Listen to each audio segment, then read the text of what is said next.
এই ৰাজকুমাৰ বৈশ্যৰ যিটো সমস্যা, এই সমস্যাটোত দুটা পাৰ্ট আছে। এটা ক্ৰিমিনেল পাৰ্ট, এটা চিভিল পাৰ্ট।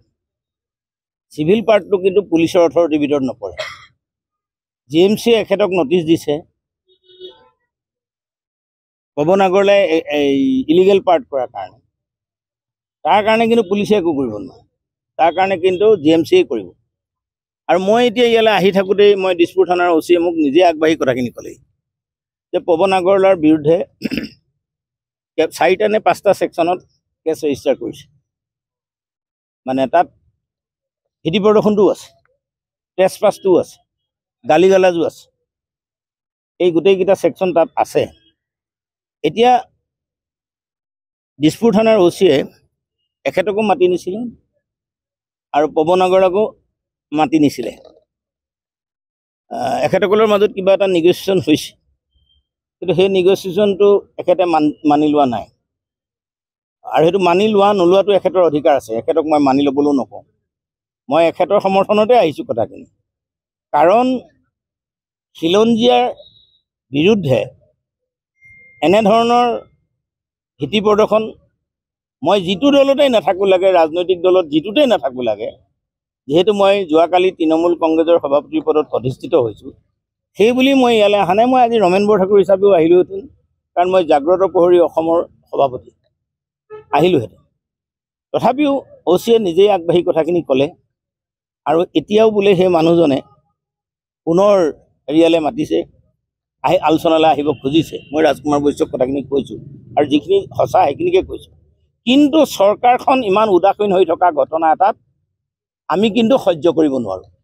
পুলিচৰ পাৰ্টটো ক্ৰিমিনেল ৰাইট, কিন্তু চিভিল পাৰ্টটোৰ সন্দৰ্ভত GMCয়ে হওক, জিলা প্ৰশাসনেই হওক, অসম চৰকাৰে হওক, নীৰৱ হৈ থকা কাৰ্যটোত আমি কিন্তু অলপ আশ্চৰ্য প্ৰকাশ কৰিছোঁ আৰু মই তাত উদ্বেগ প্ৰকাশ কৰিছোঁ।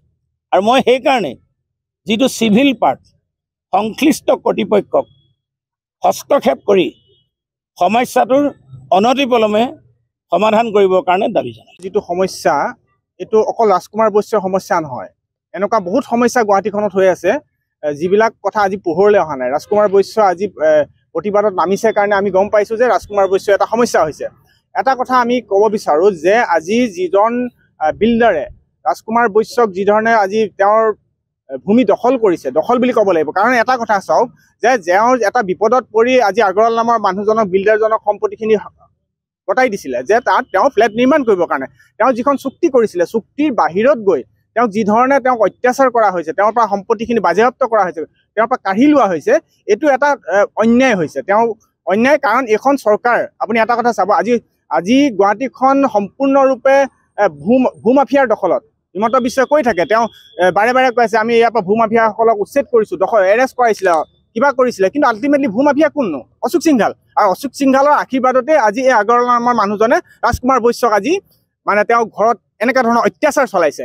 আৰু এইটো আমাৰ অসমৰ খিলঞ্জীয়া মানুহৰ কাৰণে অত্যন্ত দুৰ্ভাগ্য বিষয় যে খিলঞ্জীয়াৰ কথা কোৱা বিজেপি চৰকাৰে আজি এজন অনা অসমীয়াই, এজন খিলঞ্জীয়াৰ সম্পত্তি কাঢ়ি ল'ব পৰা এটা পাৱাৰ পাইছে।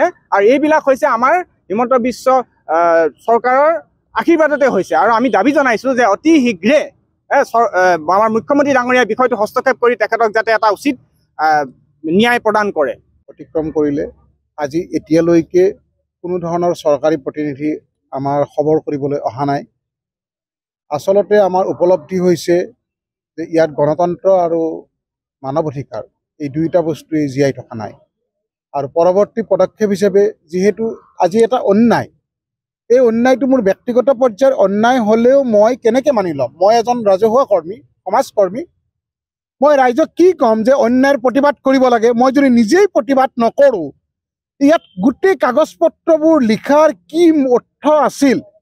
চুক্তি এখন কৰি বিল্ডাৰক ঘৰ দিয়া গৈছে বনাবলৈ, বা বিভিন্ন ধৰণৰ ভাগ বতৰা কৰা গৈছে, তাতে বিল্ডাৰৰ ভাগত কিমান হ'ব, মোৰ ভাগত কিমান হ'ব। মোৰ ভাগৰ বস্তুখিনি বিল্ডাৰে আত্মসাৎ কৰিছে। থুলমূলভাৱে কথাখিনি সেইটোৱে, মোক দিব লগা 25 লাখ টকা দিয়া নাই বিল্ডাৰে। আৰু এতিয়া যোৱা 3 বছৰে মই গোটেই কাম বন ক্ষতি কৰি মই ইয়াতে ৰাস্তাত পৰি থাকিব লগা হৈছে। এতিয়া হয়তো অহা সময়খিনি আৰু মই দিল্লী ৰাজপথত পৰি থাকিম।